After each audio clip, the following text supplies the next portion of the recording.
ओम शांति। बहुत सुंदर विषय है, क्रोध का लक्षण, कारण एवं निवारण।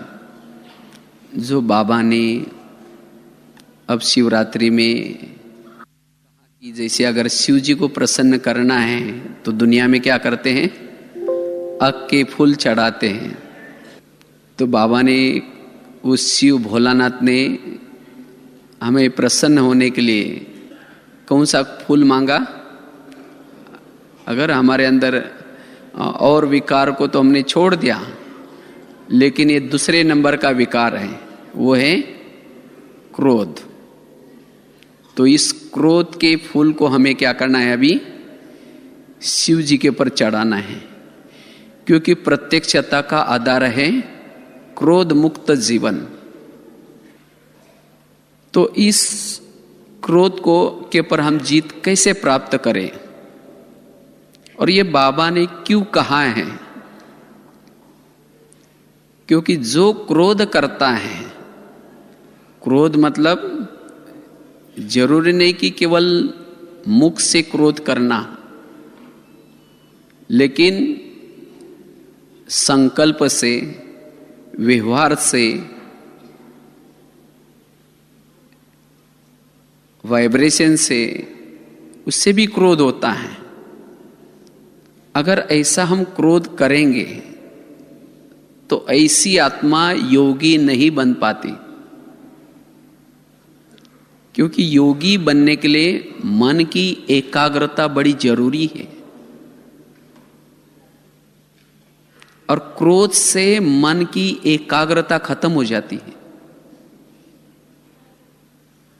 योग के लिए 4 गुणों की आवश्यकता होती है। एक है शांति, दूसरा है अंतर्मुखता, तीसरी है एकाग्रता, और चौथी है एक रस। अगर ये 4 गुण हमारे पास है, तभी हम इस दुनिया से पार,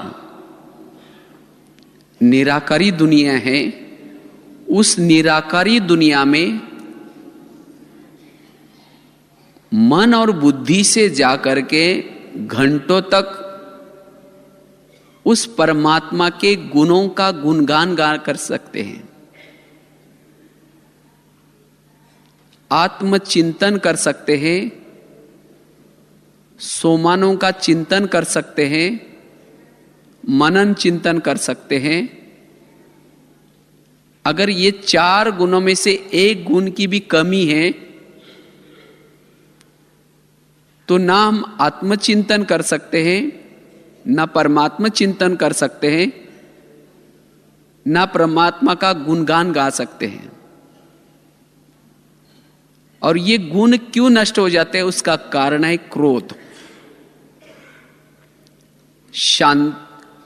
शांति खत्म होने का कारण है क्रोध, एकाग्रता खत्म होने का कारण है क्रोध, अंतर्मुखता खत्म होने का कारण है क्रोध, हमारी अवस्था एक रस न रहने का कारण है क्रोध। इसीलिए हमें क्या करना है? अगर हमें योग का आनंद लेना है तो इसीलिए इसके तरफ ध्यान देना बड़ा जरूरी है। और क्रोध करने से हमारे संबंध बिगड़ जाते हैं, वायुमंडल खराब हो जाता है, जिससे हमारी इंद्रियों पर संयम नहीं रहता। जो क्रोध करता है, ना उसके बोल पर संयम है, ना उसके संकल्प पे संयम है, ना उसके बुद्धि पे संयम है। कभी कभी तो हम ऐसे क्रोध में आ जाते हैं जो हाथ पांव के ऊपर भी संयम नहीं रहता। अगर हम ऐसा क्रोध करेंगे तो फिर हम बाबा की प्रत्यक्षता कैसे कर सकेंगे? और जो क्रोध करता है उसके वाणी में बल नहीं होता, ना उसके संकल्प में बल होता है। क्रोध करने वाली आत्मा खोखला बन जाती है। खोखला, भले ज्ञान के पॉइंट्स अंदर होंगे, लेकिन अंदर स्वयं कमजोर महसूस करेगा। ना उसके पास सहन शक्ति है, ना उसके पास समाने की शक्ति है, ना उसके पास धैर्यता है। सभी गुण शक्तियां नष्ट हो जाती हैं। और जो क्रोध करता है, क्रोध करने से विवेक नष्ट हो जाता है। विवेक, जिसको कहते हैं निर्णय शक्ति, परखने की शक्ति। और ऐसी आत्मा जिसका विवेक ही नहीं है, तो उसी समय वो कुछ भी बोलता है, कुछ भी कहता है, कैसे भी संकल्प चलाता है, और जिसके परिणाम विपरीत हो जाते हैं। इसीलिए बाबा कहते बच्चे, इस दूसरे शत्रु के पर हमारा ध्यान हो। और जब हम क्रोध करते हैं, क्रोध करने से, या जिसके प्रति वो क्रोध है, उसको वो सम्मान नहीं देगा। जैसे रावण था विद्वान, था समझदार, लेकिन क्रोध था। लेकिन वो अपने आप को ही क्या समझता है, मैं सर्वोच्च हूं। वो झुकेगा नहीं, वो जिद्द करेगा। इसीलिए बाबा कहते बच्चे, क्रोध से मुक्त बनो। और जो क्रोध करता है, क्रोध करने से जब योग में बैठेंगे तो वही बातें याद आएंगी। अभी गीत सुन रहे थे ना, योगी वही है जिसका कोई दुश्मन नहीं होता। अगर जिसके प्रति आपका क्रोध है, तो आंतरिक रूप से उसका योग उससे लगा हुआ है। योगी का ना मित्र होता है, ना शत्रु होता है। अगर जिसके प्रति आपका क्रोध है, तो आंतरिक रूप से वही याद आए। वो क्या कर रहा है, वो किससे बात कर रहा है, वो कहीं मेरी बातें तो नहीं सुना रहा है। मना उसको शंकाएं, कुशंकाएं, अनेक संकल्प विकल्प, और जिसके कारण जब योग में बैठेगा, भले योग की विधि पता है, योग की विधि पता होने के बावजूद भी शुरू तो करेगा, मैं आत्मा हूं, मैं शांत स्वरूप हूं। फिर कहेंगे उसने मुझे क्यों बोला, वो आखिर अपने को क्या समझता है। फिर कहेंगे छोड़ो, कोई बात नहीं, मैं आत्मा हूं, मैं शांत स्वरूप हूं। फिर कहेंगे मेरे को ही क्यों बोला हो। तो वही बातें उसको आत्मचिंतन, परमात्मा चिंतन करने नहीं दे रहे। तो योग में भी वो कनेक्शन बाबा से नहीं जोड़ पाएगा। इसीलिए बाबा कहते बच्चे क्या करो, क्रोध से मुक्त रहो, अन्यथा निरंतर जो बाबा के साथ कनेक्शन जुटना चाहिए वो नहीं जुटेगा। वो शांति का अनुभव नहीं होगा। जो सोमान आपने सवेरे लिया है, उस सोमानों का चिंतन नहीं कर पाएंगे। उसके बुद्धि में क्या क्यों की लाइन लगेगी। और जिसके प्रति क्रोध है, उसी का ही दूसरों को वर्णन करेगा।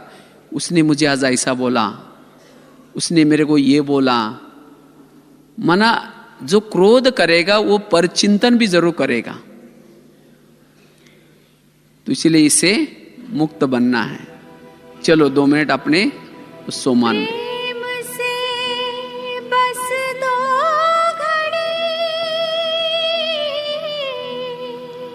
इस तरह से बाबा ने खास में अगर अनुभव की अथॉरिटी बनना है, निरंतर योगी बनना है, निराकारी स्थिति का अनुभव करना है, तो इस क्रोध की तरफ बाबा ने कहा कि अटेंशन दो। नहीं तो ये क्यों, क्या, ये वेस्ट थॉट्स, यही क्रोध का मूल बीज है।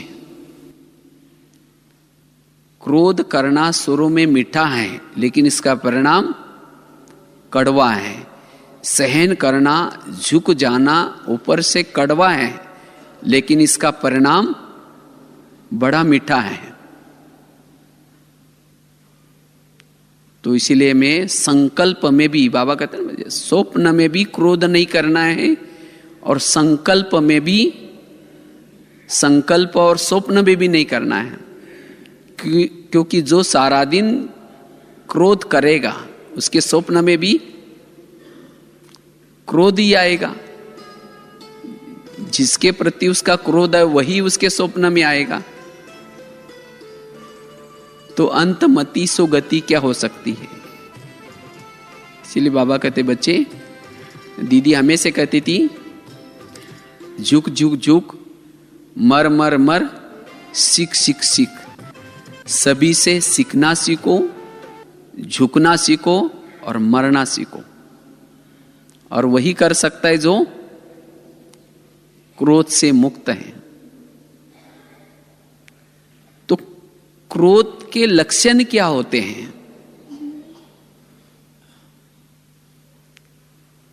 क्रोध कैसा पता चलेगा कि मेरे अंदर क्रोध है या नहीं है? क्रोध की क्या क्या लक्षण है? अगर आप किसी को गाली देते हैं, किसी को गाली देते हैं, तो यह भी क्रोध का लक्षण है। किसी को गाली देना एक क्रोध का लक्षण है। किसी को अपशब्द बोलना, जैसे कल भी बाबा ने की साकार मूल्य में था ना, किसी को पागल कहना, यह भी क्रोध है। क्योंकि योगी के अंदर के बोल ऐसे नहीं होते हैं। या किसी की शिकायत बड़ों को करना, अब उसकी शिकायत क्यों कर रहे हैं? इसका मतलब उसके अंदर, उसके बारे में आपको क्रोध है। इसीलिए वो क्रोध आप शिकायत के रूप में दूसरों को सुना करके बड़ों की भावना उस व्यक्ति के प्रति खराब कर रहे हैं। यह भी एक क्रोध है। किसी की ग्लानि करना, अगर आप किसी की ग्लानि करते, ये भी उस व्यक्ति के बारे में अंदर आपके अंदर क्रोध भरा हुआ है, तब तो ग्लानि कर रहे हैं। किसी की महिमा को न सुनना, अगर कोई व्यक्ति आकर के किसी के बारे में महिमा कर रहा है, वो व्यक्ति बड़ा अच्छा है, वो बहन बड़ी अच्छी है, लेकिन जिसकी महिमा आप सुन रहे हैं, अगर उसके साथ आपकी बनती नहीं, आपका क्रोध है उसके प्रति, तो आप उसकी महिमा को नहीं सुनेंगे। कहेंगे यार वो ऐसा है, हम जानते हैं ना, हम उनके साथ में रहते हैं, वो कैसा है हमको पता है। मतलब ये भी क्या है? उस व्यक्ति के बारे में आपका क्रोध है, ये दिखाई पड़ रहा है। किसी को टोंट मारना,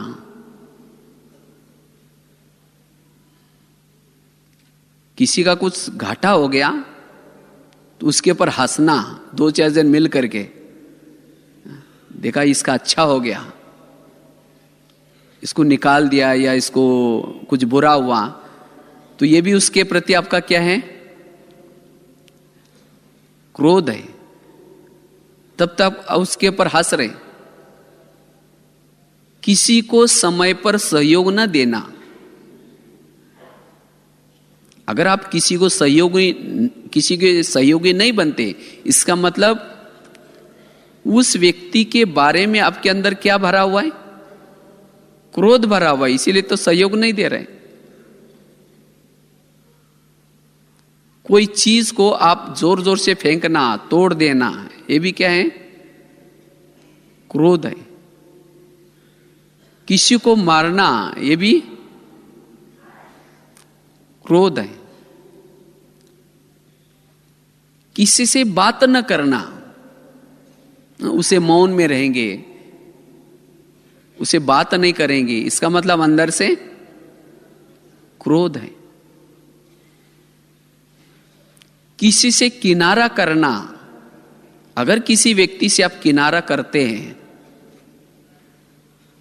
इसका मतलब उस व्यक्ति के बारे में आपके अंदर क्या है? क्रोध है।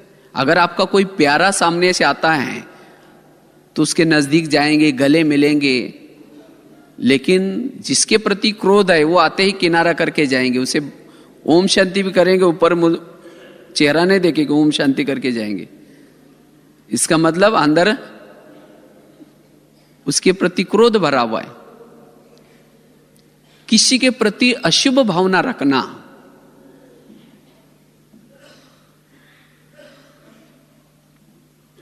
किसी के हित के बारे में न सोचना, यह भी क्रोध है। तो यह है क्रोध की लक्षण। किसी के साथ व्यवहार बिगाड़ देना, यह भी एक प्रकार का क्रोध है।